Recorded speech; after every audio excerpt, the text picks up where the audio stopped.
We divide 770 by 5 in a long division method.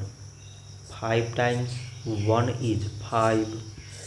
On subtracting we get 2. So now we put down this 7 and it is 27. 5 times 5 is 25. On subtracting we get 2.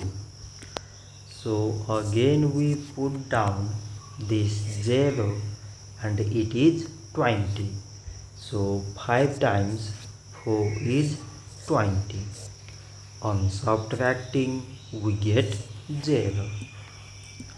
So 770 divided by 5 is 154. So this much for today and thanks for watching.